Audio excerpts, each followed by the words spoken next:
નમસ્કાર દર્શક મિત્રો, હું છું જદેવસિંહ વાઘેલા અને આપ જોઈ રહ્યા છો વીઆર લાઈવનો ખાસ કાર્યક્રમ સ્વરાજનો જંગ.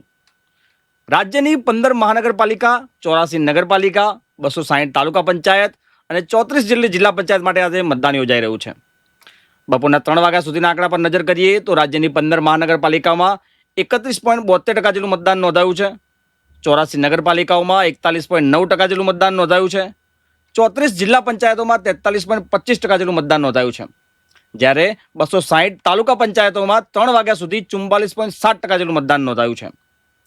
ગ્રામ્ય વિસ્તારોની વાત કરીએ તો ગ્રામ્ય વિસ્તારોમાં શહેરી વિસ્તારો કરતાં વધારે મતદાન નોંધાયું હોય તેવું દેખાઈ આવી રહ્યું છે. હજુ મતદાનમાં 2 કલાક જેટલો સમય બાકી છે, ત્યારે હજી કેટલું મતદાન નોંધાય છે તે સાંજે 6 વાગ્યા સુધીમાં ફાઇનલ આંકડો સામે આવી જશે. ત્યારે આજે મારી સાથે ચર્ચા કરવા માટે 4 જિલ્લાઓમાંથી અમારા સંવાદદાતા જોડાયા છે. તેમની પાસેથી જ આપણે માહિતી મેળવીશું. મહેસાણાથી મારી સાથે ધ્રુવા ઠાકોર જોડાયા છે. આણંદ જિલ્લામાંથી અમારા બ્યુરો ચીફ ભટ્ટ સાહેબ જોડાયા છે. અમદાવાદથી મારી સાથે પ્રવીણભાઈ જાદવ જોડાયા છે અને ગાંધીનગરથી આનંદભાઈ બારોટ જોડાયા છે. આપ ચારેયનું સ્વાગત છે. ધ્રુવાબેન, શરૂઆત તમારાથી કરીશ. 4 વાગ્યા સુધી મહેસાણામાં કેવી સ્થિતિ રહી? આટલી ગરમી છે અને મતદાનનો સંપૂર્ણ દિવસ આપ જ્યારે ફિલ્ડમાં ફર્યા છો તો 4 વાગ્યા સુધી મહેસાણામાં કેવો માહોલ રહ્યો ચૂંટણીને લઈને, મતદાનને લઈને? જી ચોક્કસ, આમ તો કહી શકાય કે ચૂંટણીનો માહોલ સારો છે, પણ જ્યાં ફિક્સ મતદાન જે થવાનું છે એ થયું છે અને કદાચ ક્યાંક લોકોનો ઉત્સાહ ઓછો જોવા મળ્યો છે મતદાન માટે. એ ઘણું ઓછું. મહાનગરપાલિકાનું જો વાત કરવામાં આવે તો 3 વાગ્યા સુધીનું 46.90% જ મતદાન થયું છે અને વોર્ડ વાઇઝ થયું છે. એમાં 4 નંબરના વોર્ડમાં ઘણું ઓછું મતદાન થયું છે. લોકોનો ઉત્સાહ ઓછો જોવા મળી રહ્યો છે. ગરમીનું હોય કારણ કે પછી ક્યાંક ને ક્યાંક લોકો નારાજ છે એવું કંઈક વર્તાઈ રહ્યું હોય એવું લાગી રહ્યું છે. ઓકે, ઠીક છે. આણંદથી આપણી સાથે અમારા બ્યુરો ચીફ ધવલભાઈ ભટ્ટ જોડાયા છે. ધવલભાઈ, 4 વાગ્યા સુધી આણંદમાં, ખાસ કરીને મધ્ય ગુજરાતની સંપૂર્ણ વાત કરવી હોય તો કેવો માહોલ રહ્યો મતદાનને લઈને? 4 વાગ્યા સુધી મતદાનના આંકડા શું સામે આવ્યા છે અને સંપૂર્ણ દિવસ દરમિયાન કેવી માહિતી આપની પાસે મળી હતી આપને? આમ તો વહેલી સવારે 7 વાગ્યાથી મતદાન શરૂ થઈ ગયું હતું, પણ 9 વાગ્યા પછી મતદાન થોડું શહેરી વિસ્તારમાં ઓછું થયું છે અને ક્યાંક ગ્રામ્ય વિસ્તારમાં વધારે રહ્યું છે. જ્યાં આણંદ નગરપાલિકા સહિત જે કરમસદ આણંદ મહાનગરપાલિકા વિસ્તારમાં જે છે કુલ ટોટલ 47.71% મતદાન 3 વાગ્યા સુધી થયું છે. જ્યારે 6 નગરપાલિકાની જે સામાન્ય ચૂંટણી છે એમાં 56.17% મતદાન થયું છે. જિલ્લા પંચાયતની જે 40 જિલ્લા પંચાયતની જે બેઠકો છે 8 બેઠકોમાં એના પર 52.66% મતદાન થયું છે. તાલુકા પંચાયતની 192 બેઠક પર સરેરાશ 53.48% મતદાન થયું છે. મતદાનનો ટ્રેન્ડ સવારે જે જોવા મળ્યો એ બપોરે જોવા નથી મળ્યો અને હાલ તો પરિસ્થિતિ એવી છે કે મતદાન મથક પર માંડ એક બે જણ આવતા હશે. ગરમીનું એક મોટું કારણ છે કે અહીંયા તાપમાન લગભગ 40-42 ડિગ્રી સેન્ટીગ્રેડ જેવું થઈ ગયું છે અને મૂળ જે ભાજપની જે કે સત્તાધારી પક્ષ કે કોંગ્રેસ પક્ષ જે નેતાઓ જે હતા એની એરોગન્સી જે હતી એના કારણે ક્યાંક મતદાન કેટલાક વિસ્તારોમાં એની પર અસર થઈ છે. ઓકે, એન્ટી ઇન્કમ્બન્સી પણ લાગુ પડી છે અને ક્યાંક એવું થયું છે કે જે નેતા વર્ષમાં ક્યારેય ના જોવા હોય એવા 5 વર્ષે જોવા મળે ત્યારે મતદાતાઓમાં થોડો ઘણો આક્રોશ છે અને એના અસર મતદાન પર પણ પડી છે. ઓકે, ચલો ઠીક છે. આવો આપની પાસે. દર્શક મિત્રો, 4 વાગ્યા સુધીના આંકડા મારી પાસે આવ્યા છે, જેમાં 15 મહાનગરપાલિકાઓમાં 40.79% જેટલું મતદાન 4 વાગ્યા સુધી નોંધાયું છે. જિલ્લા પંચાયતોમાં 51.85% જેટલું મતદાન નોંધાયું છે. તાલુકા પંચાયતની વાત કરીએ તો સૌથી વધુ 52.16% જેટલું મતદાન નોંધાયું છે 4 વાગ્યા સુધીમાં, અને નગરપાલિકામાં 48.16% જેટલું મતદાન 4 વાગ્યા સુધીના આંકડા સામે આવ્યા છે. આપણી સાથે ગાંધીનગરથી આનંદભાઈ બારોટ જોડાયા છે. આનંદભાઈ, ગાંધીનગર મનપાની ચૂંટણી આ વખતે નથી, પણ જે ગ્રામ્ય વિસ્તારો છે ગાંધીનગરના, ત્યાં અત્યારે જિલ્લા પંચાયત અને તાલુકા પંચાયતની ચૂંટણી યોજાઈ રહી છે. સંપૂર્ણ તમે સવારથી ફિલ્ડમાં ફરી રહ્યા છો. કેવો માહોલ લાગ્યો આપને ગ્રામ્ય વિસ્તારોમાં, ખાસ કરીને જ્યારે શહેરી વિસ્તારોમાં અમદાવાદની, રાજકોટની, સુરત, વડોદરાની બધે વાત કરીએ ત્યાં ઓછું મતદાન છે, પણ ગ્રામ્ય વિસ્તારોમાં મતદાનની ટકાવારી હંમેશા વધારે હોતી હોય છે અને ત્યાં થોડા રાજકીય રીતે લોકો વધારે એક્ટિવ જોવા મળતા હોય છે. એટલા માટે તો કેવો દિવસભરનો માહોલ કેવો રહ્યો ગાંધીનગરના ગ્રામ્ય વિસ્તારોમાં? જી જયદેવજી, ચોક્કસથી વાત કરવામાં આવે તો આ જે સ્થાનિક સ્વરાજ્યની ચૂંટણી છે એ તમામ પક્ષો માટે ખૂબ જ મહત્વની છે, કારણ કે આગામી જે 2027ની વિધાનસભા આવશે તેના માટેની આ ચૂંટણી એક ખૂબ જ અગત્યની માનવામાં આવે છે, અને આગામી જે 27મી ચૂંટણી છે તેનો રોડમેપ પણ આના દ્વારા તૈયાર કરવામાં આવતો હોય છે. ગાંધીનગર જિલ્લાની વાત કરવામાં આવે તો ત્યાં આગળ હાલ મહાનગરપાલિકાની ટર્મ પૂરી નથી થઈ, એટલા માટે અહીંયા ઇલેક્શન નથી, પરંતુ જે જિલ્લા પંચાયત, નગર પાલિકા અને તાલુકા પંચાયતની વાત કરીએ તો તેની અંદર દેગામ છે, કલોલ છે, તેનો સમાવેશ થાય છે. બીજી મહત્વની વાત કરવામાં આવે તો અત્યાર સુધી મહાનગરપાલિકામાં જો વાત કરવામાં આવે, આપણે જણાવ્યા પ્રમાણે કે 40% મતદાન થયું છે, જિલ્લા પંચાયતમાં 54% થયું છે, તાલુકામાં 52.16 અને નગરપાલિકામાં 48.16% મતદાન થયું છે. એટલે ગ્રામીણ વિસ્તારોની અંદર જયદેવસિંહ સવારથી જ જે મતદારો હતા તે લોકો સારા જે પ્રમાણ હતું, જે ટકાવારી હતી એ પ્રમાણે મતદાન થઈ ગયું છે. કલોલ, દેગામ જે તાલુકાઓ છે તેની અંદર પણ જે છે 30 થી 35%, 40% સુધીનું મતદાન થયું છે. એટલે ગ્રામીણ વિસ્તારોમાં સૌથી વધુ મતદાન જે છે તે જોવા મળી રહ્યું છે, પરંતુ શહેરી વિસ્તારોની વાત ઓવરઓલ કરવામાં આવે તો શહેરી વિસ્તારોની અંદર હજુ મતદાન થોડું ઓછું છે. હાલ પણ જે 3 વાગ્યા સુધીના જે આંકડા આવ્યા છે તે પણ હજુ 6 વાગ્યા સુધી વધી શકે છે, કારણ કે દરેક પક્ષો જે તે એડી ચોટીનું જોર લગાવી રહ્યા છે જેથી કરીને વધુમાં વધુ મતદાન થાય, કારણ કે ગરમીનો સમય છે. ઓવરઓલ ગાંધીનગર હોય, અમદાવાદ હોય, વડોદરા હોય કે કોઈ પણ જગ્યા હોય, 41 થી 43, 44 ડિગ્રી તાપમાન છે, એટલે સ્વાભાવિક રીતે બપોરના ટાઈમે જે છે તે મતદાન ઓછું થતું હોય છે. પરંતુ જે છેલ્લા જે કલાકો હોય છે, જે દિવસે 5-6 વાગ્યાના જે રસાકસી ભર્યા હોય છે, ત્યારે દરેક પાર્ટીના જે કાર્યકરો હોય છે, ભાજપ હોય, કોંગ્રેસ હોય કે અન્ય કોઈ પણ પાર્ટીના કાર્યકરો હોય છે, તે મતદારોના ઘરે ઘરે જતા હોય છે, તેમના માટે સુવિધા પણ પ્રોવાઈડ કરતા હોય છે. બીજી તો તંત્રની વાત કરવામાં આવે તો અત્યારે હું કંટ્રોલ સેન્ટર ગાંધીનગર ખાતેથી છું. ઘણી જગ્યાએથી જે છે ઈવીએમ ખોલવાની તકલીફ થઈ છે, ઘણા ગ્રામ્ય વિસ્તારોમાં વોટિંગની પણ તકલીફ થઈ છે. ક્યાંક ગ્રામીણ વિસ્તારની અંદર એવું પણ સામે આવ્યું છે કે મતદાર વોટ કરવા જાય ત્યારે તેમનું લિસ્ટમાં નામ નથી હોતું, એટલે અથવા તો ક્યાંક જે નવી એસઆઈઆરની પ્રક્રિયા થઈ એના લીધે ક્યાંક નામ જે છે તે આગુ પાછું થઈ ગયું અથવા ચેન્જ થઈ ગયું હોય, એ પ્રકારના ઘણા સમીકરણો થયા છે. એટલે 3 વાગ્યા સુધી જે કંટ્રોલ રૂમ છે ત્યાં 45 થી 50ની આસપાસ સૂત્રો દ્વારા જે માહિતી મળી રહી છે તે પ્રમાણે 50 ફરિયાદ નોંધાઈ છે, અને તંત્ર દ્વારા અહીંયાથી તમામ જે સ્ટાફ છે, તમામ સ્ટેન્ડ બાય છે. જ્યાં પણ જે તકલીફ પડી રહી છે, જે પણ ઈવીએમમાં ખામી હોય કે મતદાર યાદીમાં ખામી હોય, તેને લઈને અધિકારીઓ ખૂબ જ સજાગ છે. જી આનંદ, પછી આવું આપની પાસે કંટ્રોલ રૂમની માહિતી આપની પાસે મેળવું. મારી સાથે અમદાવાદથી પ્રવીણ જાદવ બી જોડાયા છે. પ્રવીણભાઈ, સવારના 6 વાગ્યાથી આપ ફિલ્ડમાં છો, થોડીક વાર પહેલા જ આપ ઓફિસ પહોંચ્યા. સમગ્ર દિવસ આપે ચૂંટણી પ્રચાર, ચૂંટણી મતદાનની આખી પ્રક્રિયા તમે જોઈ, સવારથી અલગ અલગ વિસ્તારોમાં આપ ફર્યા. કેવો માહોલ લાગ્યો આપને સ્થાનિક સ્વરાજ્ય ચૂંટણીમાં? માહોલ એટલા માટે પૂછું છું કે સૌથી ઓછું મતદાન અમદાવાદમાં નોંધાયું હોય એવા આંકડા છે. 30%, 32% જેટલું મતદાન અમદાવાદમાં 4 વાગ્યા સુધી નોંધાયું છે.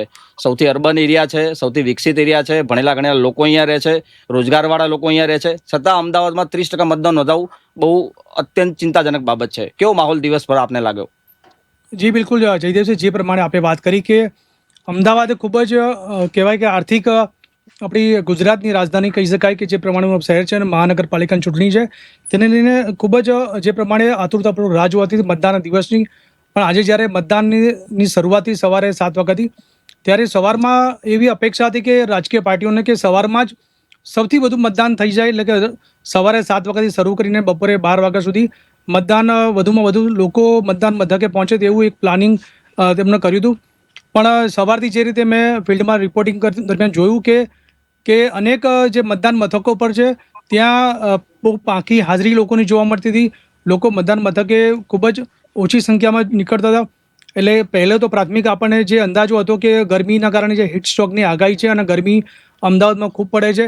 આજે પણ કહી શકાય કે 42 ડિગ્રી આસપાસ તાપમાન રહ્યું છે. પણ ચોક્કસથી કહી શકાય કે આમાં પૂર્વ અને પશ્ચિમ તમામ જે આખું અમદાવાદનું મેઇન જે મતદાન મથકો છે ત્યાં આ પ્રકારનો જ માહોલ જોવા મળ્યો છે. પણ ક્યાંક જે કહી શકાય કે જે અમુક જે વસ્તી જે રહેતી હોય છે ત્યાં જે પ્રકારે SC ST કે OBC જ્ઞાતિ સમાજને જે વધારે પ્રભુત્વ રહેતો હોય તેવા પ્રકારના જે વોર્ડ છે ત્યાં ક્યાંક મતદાન મથકો પર જે બપોરે 1-2 વાગ્યા સુધી લોકો આવતા હતા. ક્યાંક સિનિયર સિટીઝન પણ આવતા હતા. તે પ્રકારનો માહોલ જોવા મળતો હતો. એટલે ખાસ કરીને ચોક્કસ કહી શકાય કે જે રીતે સવારે જે પ્રમાણે મતદાન મથકો પર ક્યાંક સંખ્યા ઓછી દેખાતી એટલે મિશ્ર પ્રતિસાદ જેવી સ્થિતિ રહી છે. અને બિલકુલ જે પ્રમાણે હજુ પણ કહી શકાય કે મતદાન મથકો પર લોકો તો આવી રહ્યા છે, પણ જે અત્યારે મારી પાસે જે આંકડો આવ્યો છે બપોરે 4 વાગ્યા સુધી 38.61% જે અમદાવાદ શહેરમાં મતદાન થયું છે. એટલે ચોક્કસથી હજુ પણ કહી શકાય કે આજે 2 કલાક આપણી પાસે સમય છે. સમયના મુજબ આપણી પાસે 1.5 કલાકનો સમય છે. સમય દરમિયાન પણ હજુ મતદાન ચાલુ છે. સાંજનો સમય જેમ સાંજ પડશે એટલે તાપ ઓછો થાય તો લોકો બિલકુલ કહી શકાય કે મતદાન મથકે જાય અને પોતાનો જે મતાધિકારનો ઉપયોગ કરે. ઓવરઓલ જે વાત કરવામાં આવે તો અમદાવાદ શહેરમાં સવારના સમયે જે વાસણાના એક બૂથ પર ઈવીએમ ખોટકાયું હતું, ત્યાં થોડો સમય લાગ્યો હતો, પણ તાત્કાલિક તેમાં એને વહીવટીતંત્રએ એનો ઉકેલ લાવીને મતદાન શરૂ કર્યું હતું. અને ચોક્કસથી જે રીતે અમદાવાદ શહેરમાં મુખ્યમંત્રી ભૂપેન્દ્ર પટેલ તેમજ કેન્દ્રીય ગૃહમંત્રી અમિત શાહે નારણપુરામાં મતદાન કર્યું. ભૂપેન્દ્રભાઈએ સિલેજના જે પ્રાથમિક શાળામાં મતદાન કર્યું. એટલે જે કહી શકાય કે શીર્ષ નેતૃત્વ છે, મુખ્યમંત્રી છે, ગૃહમંત્રી છે, આવા તમામ જે ભારતીય જનતા પાર્ટી કે જે સરકારના લોકો તેમને મતદાન કરીને લોકોને વધુમાં વધુ મતદાન કરવા માટે અપીલ કરી. હમણાં જે મારી પાસે એક માહિતી આવી રહી છે કે જે પ્રમાણે કુબેરનગરમાં ક્યાંક ભાજપ અને કોંગ્રેસના કાર્યકર્તાઓ વચ્ચે થોડી મારામારીની ઘટના પણ બની છે. તે અંગે ફરિયાદ પણ દાખલ થઈ છે. જી ઓકે, ઠીક છે, બરોબર છે. આપણી પાસે ધ્રુવાબેન છે. ધ્રુવાબેન, સવારથી આપણે 2-3 સમાચાર આપ્યા છે. મહેસાણા જિલ્લામાં બહુ બધી જગ્યાએ ચૂંટણી બહિષ્કાર, મતદાન બહિષ્કારના સમાચારો સામે આવ્યા હતા. કેવો માહોલ છે અત્યારે ત્યાં? શું છે સમગ્ર વિષયની માહિતી? અને અત્યારે હાલ કેવો માહોલ છે ચૂંટણી બહિષ્કારની? જે સવારથી સમાચાર હતા, અત્યારે શું ફરીથી મતદાન શરૂ થયું છે કે ત્યાં અત્યારે એવી ને એવી સ્થિતિ છે? જયદેવસિંહ, આમાં કેવું છે કે થોડા દિવસ અગાઉ જે દેલા ગામ છે અને ખેડૂતો લગતી જે ગામ છે જ્યાં આગળ TPDP ની સ્કીમો અને જમીન કપાતના મામલે ખેડૂતોને પ્રોબ્લેમ આવતી હતી અને એ લોકોનો વિરોધ હતો. જે વિરોધ હતો એને લઈને જેટલા ગામો ભેગા થયા હતા એમાં મહાસંમેલન જેવું કરવામાં આવ્યું હતું. ત્યારે ચૂંટણીનો બહિષ્કાર કરવામાં આવ્યો હતો. ત્યારે એ સભામાં એવું જણાવ્યું હતું કે જે લોકોને હજી ગામને પણ મુખ્યમંત્રીને જ્યારે મુલાકાત કરી હતી ત્યારે એમણે જણાવ્યું હતું કે જો અમારાથી બનતા પ્રયત્નો એવા હશે કે TPDP હોય કે જમીન કપાતમાં હોય, ખેડૂતોને એક મૌખિક બાંયધરી આપવામાં આવી હતી. જ્યારે બાંયધરી આપી ત્યારે ક્યાંક 1-2 ગામ એવા પણ હતા જેમણે એમનું આંદોલન ને બહિષ્કારની જે એક ચીમકી હતી એ ચાલુ રાખી હતી. એટલે અહીંયાથી મહેસાણાથી જે વોર્ડ નંબર 4માં દેલા ગામ જે મહાનગરપાલિકામાં સમાવિષ્ટ થયું છે, તો દેલા ગામ છે, ચિત્રોડીપુરા ગામ છે, તાવડિયા ગામ છે, રામપુરા છે, આ 3-4 ગામ એવા છે કે જેમાં એક ગામ તો દેલા ગામ જે છે એમાં સંપૂર્ણપણે બહિષ્કાર કર્યો છે. અને તાવડિયા જેવા ગામમાં 35 જેટલા વોટ ઉમેદવારોએ કે એમના સગાઓએ કરાવડાવેલા છે. બાકી તો બહિષ્કાર સંપૂર્ણપણે કરવામાં આવ્યો છે અને એ જગ્યા પર લોકો મક્કમતાથી નિર્ણય લઈને બેઠા છે. પ્રાંત અધિકારી પણ જગ્યા પર પહોંચીને એ લોકોને સમજાવવાનો પ્રયત્ન કર્યો હતો, પણ ગામના લોકોએ ટસનું મસ નથી કર્યું અને ચૂંટણીને બહિષ્કારનો જે છે મક્કમ નિર્ણય રાખેલો છે. એટલે કહી શકાય કે વોર્ડ નંબર 4માં જે દેલા ગામનો સમાવેશ થાય છે એને સંપૂર્ણપણે બહિષ્કાર જ ચાલુ રાખ્યો છે. જી. ધ્રુવા, 2 દિવસ પહેલા સુરતમાં એક બાળકી સાથે દુષ્કર્મની ઘટના બની હતી. એ સમાચાર પ્રમાણે એ સુરતની ઘટનાના મહેસાણાના કોઈ ગામમાં પણ પડઘા પડ્યા છે. સંપૂર્ણ ગામે એ મતદાન બહિષ્કાર કરવાની ચીમકી ઉચ્ચારી હતી અને મતદાનનો બહિષ્કાર પણ કર્યો છે. સમગ્ર ગામમાંથી એક બી મતદાન નથી નોંધાયું. આ અંગે શું માહિતી છે?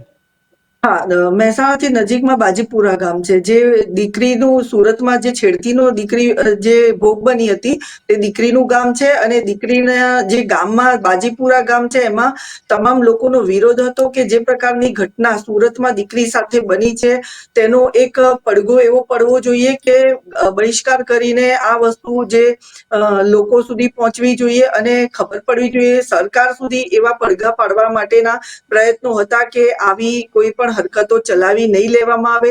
તો તેણે પણ બાજીપુરા ગામના લોકોએ પણ આ દીકરીના સમર્થનમાં ચૂંટણીનો બહિષ્કાર કર્યો છે અને એક પણ ઓકે વોટ ત્યાં પડ્યા નથી. ઓકે, ઠીક છે, બરોબર છે. ધવલભાઈ આપણી પાસે છે. ધવલભાઈ, સવારથી બે સમાચાર મારી સામે આવ્યા હતા. એક તો વડોદરામાં કોંગ્રેસ ભાજપના કાર્યકરો વચ્ચે માથાકૂટ થઈ હતી, બબાલ થઈ હતી અને વચ્ચે પોલીસને પડવું પડ્યું હતું. બીજું કે સાવલીના મતદાન મથક 2 નંબર પર ઈવીએમ બગડ્યાના પણ સમાચાર સામે આવ્યા હતા. ભાજપનું બટન ત્યાં મતદાન મથક પર ભાજપનું બટન નહોતું દબાતું એવા સમાચાર સામે આવ્યા હતા. આ બંને વિષય પર શું માહિતી છે અત્યારે? સાવલીમાં જે ઈવીએમ મશીન ખોટકાયું હતું તેમાં ધારાસભ્ય જાતે સ્થળ પર ગયા હતા કેતન ઈમાનદાર, અને એમને ત્યાં રજૂઆત કર્યા બાદ અડધો કલાક પછી કંઈક એને રિપ્લેસ કરવામાં આવ્યું છે અને નવું ઈવીએમ મશીન કાર્યરત કરવામાં આવ્યું છે. જ્યારે વડોદરામાં જે ઘટના બની એ બાબતે હાલ બંને પક્ષો દ્વારા એકબીજા પર આક્ષેપો અને પ્રતિ આક્ષેપો કરવામાં આવી રહ્યા છે. પણ વિસ્તારની અંદર જે માહોલ છે એ થોડો ઓકે ઉત્તેજનાત્મક થઈ ગયો છે. ઓકે, ચલો ઠીક છે. આ ઉપરાંત આણંદની અંદર એક ઘટના એવી બની કે સખત ગરમીના કારણે સાંચેજ ગામની અંદર એક જે મતદાન મથકની અંદર જે કર્મચારી હતો એ ચાલુ મતદાન દરમિયાન જ એને એટેક આવી ગયો અને એનું નિદાન થઈ ગયું છે. ઓકે. અને રાજ્યની બે જી જી બીજું, ખંભાતની અંદર મતદાન જાગૃતિ માટે જે પ્રયત્નો કર્યા તેમાં એક ગામમાં લગ્ન પહેલા જ લગ્ન કર્યા પછી વરરાજાએ ત્યાં જાતે જઈને મતદાન કરેલું. ઓકે. જેના પગલે ત્યાં થોડો સમય ખંભાતમાં પણ તાલુકા પંચાયત અને જિલ્લા પંચાયતમાં જે બેઠક હતી એના પર મતદાન વધારે નોંધાયું છે. અમુક વિસ્તારોમાં ખાસ કરીને લઘુમતી વિસ્તાર છે કે ઓબીસી કનેક્ટેડ વિસ્તાર છે ત્યાં વધારે મતદાન થયું છે. જે એ પ્રમાણમાં તાલુકા પંચાયત ને જિલ્લા પંચાયતમાં જે મતદાન થયું છે એ પણ કમ્પેર ટુ મહાનગરપાલિકાની બેઠકો માટે વધારે ઓછું કહેવાય. વધારે છે. મહાનગરપાલિકામાં ઓછું થયું છે. ઓકે. હા, આ પદ્ધતિથી ગ્રામ્ય વિસ્તારોમાં વધારે ગ્રામ્ય મતદાન નોંધાતું વિસ્તારોમાં હોય છે. વધારે થયું છે, મહાનગરપાલિકામાં ઓછું થયું છે. જી, ઠીક છે. આપણી પાસે આનંદભાઈ બી જોડાયેલા છે. આનંદભાઈ, આપ અત્યારે કંટ્રોલ રૂમમાં ઉપસ્થિત છો. હાલ કંટ્રોલ રૂમમાં કેવો માહોલ છે? અને મેન મારે માહિતી એ જોઈએ છે કે સવારથી કંટ્રોલ રૂમને કેટલા કેસ ફરિયાદો મળી છે આ સમગ્ર દિવસ દરમિયાન રાજ્યભરમાં જે ચૂંટણીના દરમિયાન જે ઘટનાઓ બની છે એને લઈને? જી, ચોક્કસથી જયદેવજી, ગાંધીનગર કંટ્રોલ રૂમ ખાતે સવારથી જ તમામ જે કર્મચારીઓ છે તે સ્ટેન્ડ બાય છે અને દરેક જગ્યાએ જે છે તે કોઈ પણ પ્રકારની કમ્પ્લેન આવી હોય, ફરિયાદ આવી હોય તો તરત જ જે સ્ટાફ છે તે સ્ટેન્ડ બાય છે. તે ટેલિફોનિક રીતે અથવા અન્ય રીતે ત્યાં જાણ કરીને પરિસ્થિતિ જે ઠાળે પડે અને સુચારુ રીતે મતદાન થાય એ પ્રમાણે જે મોનિટરિંગ જે સમગ્ર સિસ્ટમ છે એ અહીંયા કાર્યરત છે. અહીં અંદર કોન્ફરન્સ રૂમ છે, ત્યાં મુખ્ય ચૂંટણી અધિકારીથી લઈને ઓફિસર સહિત તમામ જે સ્ટાફ છે આજે સ્ટેન્ડ બાય છે. 50 જેટલી ફરિયાદો હજુ સુધી આવેલી છે 3 વાગ્યા સુધી. અને જેમ મેં અગાઉ વાત કરી એમાં ઈવીએમમાં ક્યાંક તકલીફ હોય અથવા મતદાર યાદીમાં તકલીફ હોય ત્યાં આગળ અહીંયાથી સ્ટેન્ડ બાય સમગ્ર જે સ્ટાફ છે તે કાર્યરત છે. અને કોઈ પણ પ્રકારની કમ્પ્લેન હોય તો તેને નિવારવા માટે અહીંયાથી સતત જે છે તે મોનિટરિંગ જે થઈ રહ્યું છે, એટલે કે મતદારોને ક્યાંય કોઈ તકલીફ ના પડે અને સુચારુ રીતે યોગ્ય રીતે મતદાન થાય, વધુમાં વધુ મતદાન થાય તે પ્રમાણે ચૂંટણી આયોગ કામ કરી રહ્યું છે. ઓકે. પ્રવીણભાઈ, આપ અમદાવાદમાં સવારથી ચૂંટણી મતદાનની પ્રક્રિયા જોઈ રહ્યા છો. સવારથી અત્યારે જે અમદાવાદમાં 43 ડિગ્રી 43.7 ડિગ્રી જેટલું તાપમાન અમદાવાદમાં પહોંચ્યું હતું. બપોરના સમયે અમદાવાદના મતદાન મથક પર કેવી સ્થિતિ હતી, કેવા કેસો 108 ને મળ્યા છે આ ગરમીને લઈને, આપની પાસે શું માહિતી છે આને લઈને? બિલકુલથી જયદેવસિંહ, જે પ્રમાણે ગરમીના કારણે જે વહીવટીતંત્રે તમામ તૈયારીઓ કરી હતી, કારણ કે જે મતદાન કેન્દ્રો છે ત્યાં તો દવાઓ છે, તેમની એક સ્પેશિયલ કીટ આપી છે જેમાં દવાઓ છે, ઓઆરએસના પેકેટ છે, પાણીની પૂરતી વ્યવસ્થા છે, પછી મતદારો જે આવે મતદાન કરવા માટે છાયાની પૂરી વ્યવસ્થા છે, બેસવા માટેની ખુરશીઓની વ્યવસ્થા કરી હતી. પણ ઓવરઓલ જો અત્યારે મારી પાસે જે માહિતી મળી રહી છે તેમાં જે 108 ઇમરજન્સી સેન્ટર છે તેમાં બપોરે 3 વાગ્યા સુધીમાં 5 જેટલા શંકાસ્પદ ગરમીના કારણે કોઈ તેમને તાવ કે ચક્કર આવે તે પ્રકારની જે પ્રકારના ફરિયાદ મળી છે, અને એક હીટ સ્ટ્રોકનો જે દર્દી છે તે પણ નોંધાયો છે. એટલે હજુ પણ કહી શકાય કે બપોર સુધીમાં જે તાપમાનના કારણે આ પ્રકારની અસર જોવા મળી છે. એટલે હજુ પણ આ તો માત્ર અમદાવાદ શહેરની વાત છે, પણ આખા રાજ્યમાંથી અલગ અલગ જે કેસો પણ સામે આવે છે.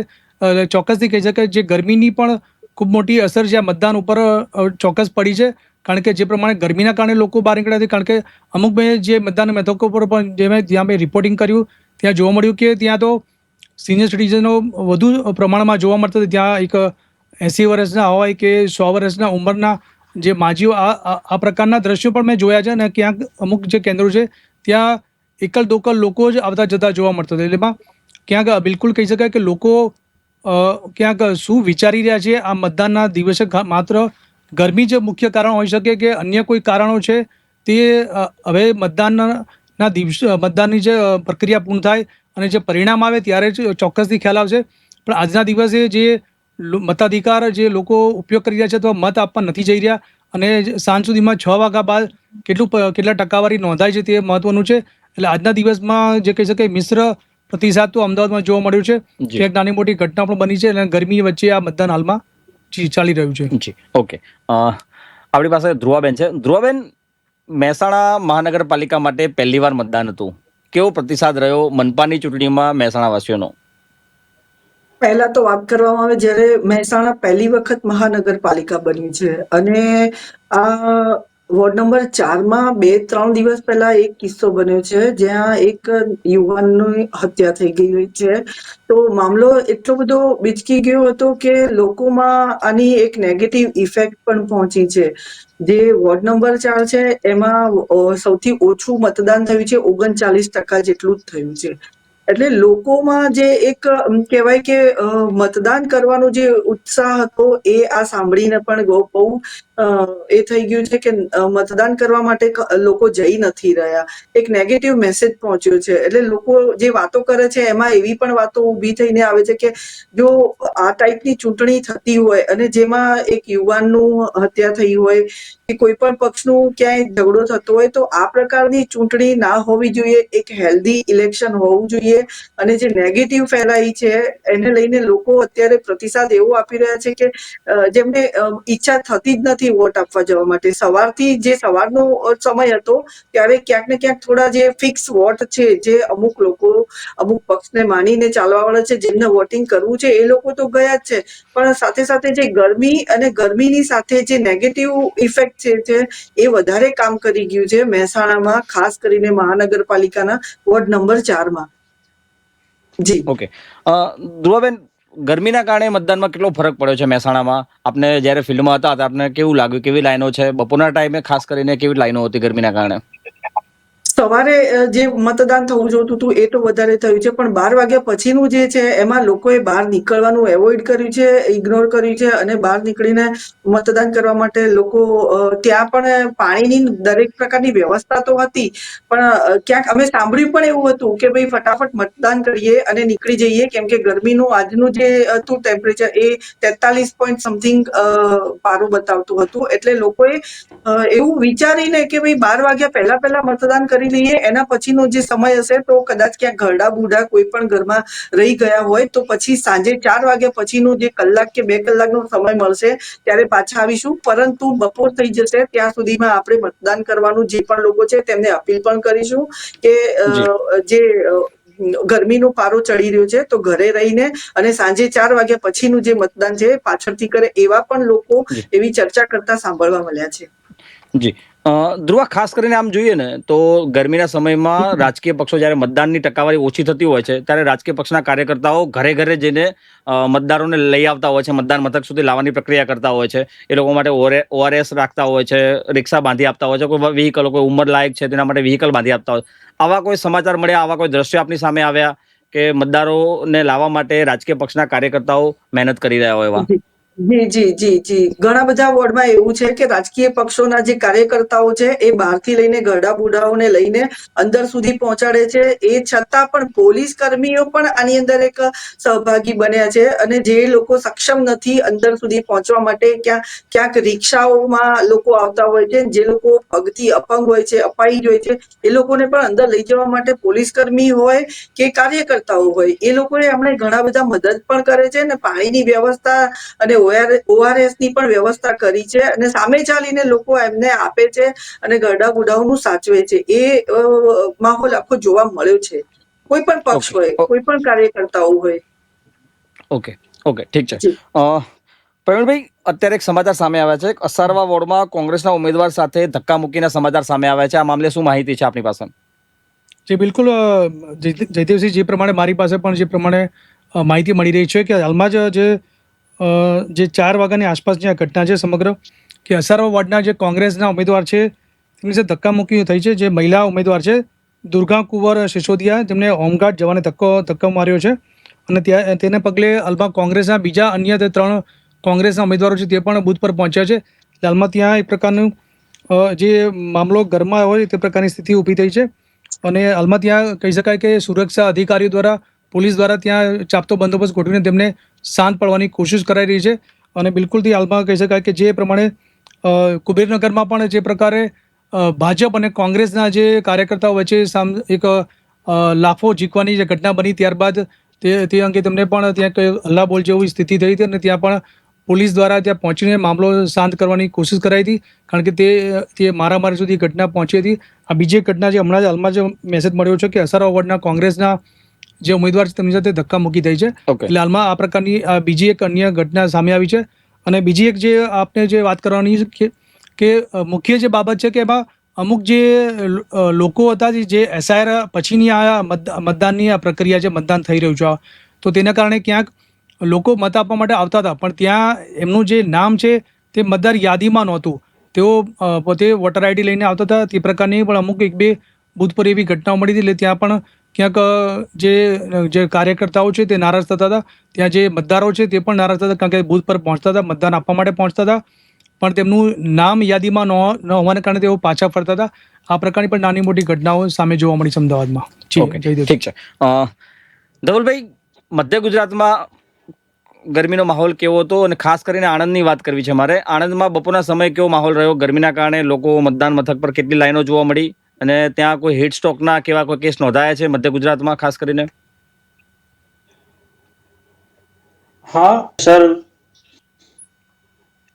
સવારે 9 વ્યાપક થઈ ગઈ, કેમ કે મોસ્ટલી એ પ્રકારનું વિસ્તાર છે કે જ્યાં વૃક્ષોની ઘનતા રાજ્યમાં સૌથી વધારે છે. તેમ છતાં અહીંયા જો 40 ડિગ્રીની ઉપર તાપમાન જાય તો એ અહીંયા બહુ મોટી વાત કહેવાય છે. આ જે ગરમી છે છેલ્લા 5 વર્ષમાં વધારેમાં વધારે તકલીફદાયક લોકો માટે મળી ગઈ, અને એના કારણે એવું થયું કે સવારે 9-10 વાગ્યા પછી તો મોટા ભાગના ઘણા ખરા મહાનગરપાલિકાના જે બૂથો છે એમાં તો એક બે આવવા મળ્યા. અને જ્યાં ગ્રામ પંચાયત છે, જેમ કે ગ્રામ પંચાયત ગામડાની અંદર તાલુકા પંચાયત અને જિલ્લા પંચાયતની બેઠક ઉપર મતદાન થઈ રહ્યું છે, ત્યાં સાંચેજ ગામમાં મતદાન મથકમાં જ એક કર્મચારીને હાર્ટ એટેક આવ્યો અને ત્યાં એનું નિધન થઈ ગયું. એ દુઃખદ ઘટના બની.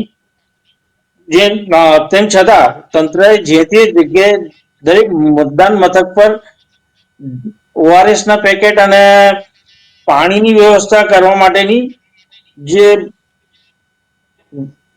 મુહિમ ચલાવી છે તેના કારણે કેટલાક લાભ થયો છે. પણ તેમ છતાં મતદાન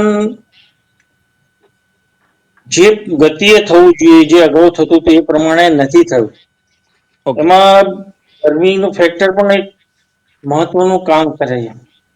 ઓકે ચલો ઠીક છે. આનંદ બારોટ પાસે આવીશ. આનંદભાઈ, અંતિમ સવાલ પછી આપણે પૂરું કરીએ છીએ. આનંદભાઈ, હવામાન વિભાગે આજે રાજ્યભરમાં યલો એલર્ટ આપ્યું છે. ગાંધીનગર તો ગ્રીન જિલ્લો કહેવામાં આવે છે, છતાં પણ ગાંધીનગરમાં 43.2 ડિગ્રી જેટલું તાપમાનનો પારો પહોંચ્યો હતો. આપ જ્યારે બપોરના સમયે ફિલ્ડમાં હતા, કેવો માહોલ આપને જોવા મળ્યો ગરમીને લઈને, અને સૌથી વધુ કે ચૂંટણી પંચ દ્વારા કેવી તૈયારી હતી મતદાન મથકો પર? જી ચોક્કસથી જયદેવજી, ગાંધીનગર જે છે ગ્રીન સિટી તરીકે ઓળખાતું હોય છે, પરંતુ જે રીતે હવે ડેવલપમેન્ટ